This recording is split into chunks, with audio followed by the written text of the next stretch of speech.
okuwa Comrade Sanya message yonna gyoli kakasoba kabujja mudukako timunange ffe tuli balabe bo ffe tuli baganda bo ate tu understand nga tutegeera embeera gy'oyiseemu betwakugamba mu ntandikwa betukugamba kati tetuli balabe bo era wekira gye tuli ffe munange tukwaniriza nga muganda waffe obanga oli kwalaali njagala okuweereza obubaka bafuuti soja mwenna nalabye nga akasanya agamba otyayo ku kitebe bafuuti soja abangamba bajja kunsalaasala bambi temumusalaasala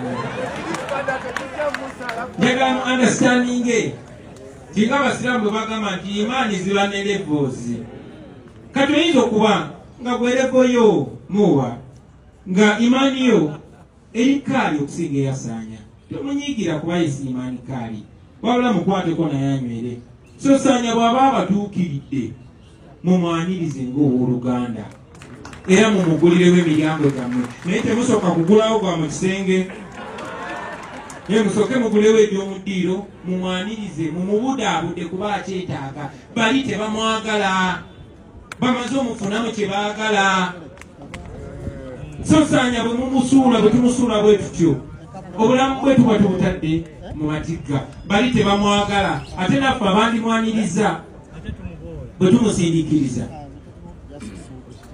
mumazimuze mulabe eno regimu emanyi n'obba temula to show you that the end of Museveni is near. To see that artists can behave in a very criminal way. Follow me Apostle weekend.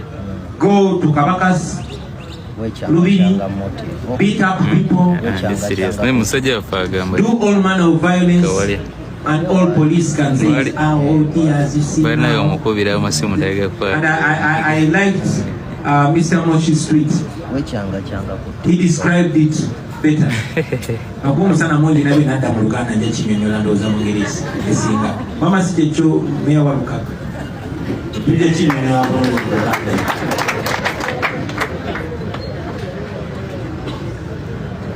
And finally,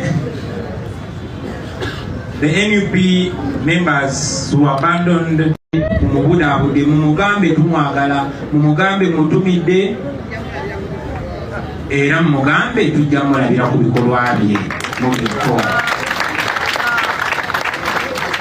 babuza ku kyabayimbi 40 years of genocide, especially in northern Uganda, another missed opportunity. Ladies and gentlemen, I've taken time to go through this history to show you that there has always been an opportunity. Unfortunately, we've always missed that opportunity. But like we've been taught by our parents and by the scriptures, that hope is the most important thing that humanity must hold on to. Here we are again, ladies and gentlemen, to emphasize on that hope. I talk about these missed opportunities so that we can realize and realign ourselves, so that we can know that there has always been an opportunity. 40 years has gone. But in those 40 years, we've also had various opportunities. For example, we had an opportunity in 1996. We had an opportunity in 2001. We had an opportunity in 2006, an opportunity in 2011, an opportunity in 2016, and an opportunity in 2021. Different times, different candidates, different players, but somehow we've always missed the target. And here we are again, ladies and gentlemen. We are in 2025. Another opportunity presents itself to us. Although the election is happening in 2026, but the opportunity is now. It is now, because everything is done in this year. According to the powers that be, there is an election early January between 9th and 12th. We have 368 days from today. We have 12 months and 5 days from today. How are we looking at that opportunity? It is another shot, another try, another effort, another attempt on freedom. Are you looking at it as another opportunity to freedom? That's a question that I would request all of us to look at and to ponder about. I remember telling you before the 2021 election, I told you that if we fail in 2021, another 5 years of Museveni, you won't be able to handle. I remember telling you that every day that Museveni spends ruling over us, we go back 5 days. For every year that Museveni spends ruling over us, we go back 5 years. Probably many more years behind. Kona tukianga constitution ya kubase mateka yafe baganye ojutongoza akakika kebyokulonda ate nga kakikola mu benyi bw'amateeka. Njaga obajukiza nti twatwalibwa mu kooti nga twala mu kooti yali deputy president waffe wa Uganda Gaita mu muyambi we ne bannaabo abalala nga basaba ekooti eŋŋaane okwesimbawo ku kifo ky'obukulembeze kyonna okumala emyaka 10 n'ebirala. Tukimanyi bulungi gavumenti ya Museveni ekolera mu bantu bangi abeewala n'ab'okumpi, naye njagala obajukiza nti twagenda mu kalulu ka 2021 nga tetulina constitution yaffe empya, twalina akadde netumalako ne Museveni twamuwangula era kaabula kadde. So ffe tuli bazinkulubuse era omulabe waggalawo omulyango tuyita mu ddiiniso oba mu kamooli.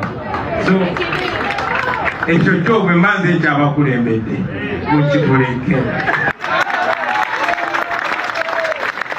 I'm intimidated by these criminals. If I don't fear your father, then what about you?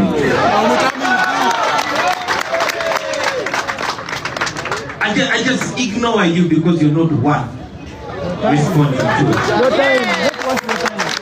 We are dealing with the bigger dictator, and by extension, dealing with him. So, the world watches everything. They know where I stay. I don't move with guns. I move alone. Mbera magere. Okay? Nanjagala okumulabako ng'emmundu ze aziggyeko n'aziteeka wali.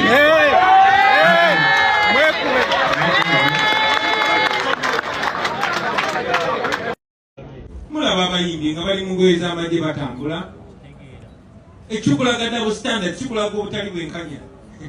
Ekyewuunyisa nti bannaffe abayimbi abandi badde abasomesa b'eggwanga ate bo tebalaba butali bwenkanya obwo. No, tebabulaba. Tebalaba butali bwenkanya. Naye bakakasa one day butali bwenkanya obwo bajja kulaba. Ekisemberayo ddala basebo ne bannyabo myaka 4 egy'okubonaabona. Naye ne myaka 4 egyo mubaddengamu emikisa egy'okukyusa egy'okuzimba Uganda empya. Omukisa ogwasooka gwali gwa 96 gwagenda bwe gutyo, ogwaddako 21 gwagenda bwe gutyo, 26 gwagenda bwe gutyo, 2011 gwagenda bwe gutyo, 2016 2021 gyonna gyagenda bwe gutyo. Biseera bya njawulo, bakandideti abavuganya ba njawulo, abantu abenyigidde mu byobufuzi bya njawulo, naye tubadde tetunnaba kufuna ansa. Ebyafaayo bibalaze okubalaga nti saawa zino wano we muli kati wafaanananga 62, wafaanananga 66, wafaanananga 71 oba nga 79, wafaanananga 86. Wano we muli kati walinga 96, walinga 2001, 2006, 2011, 2016.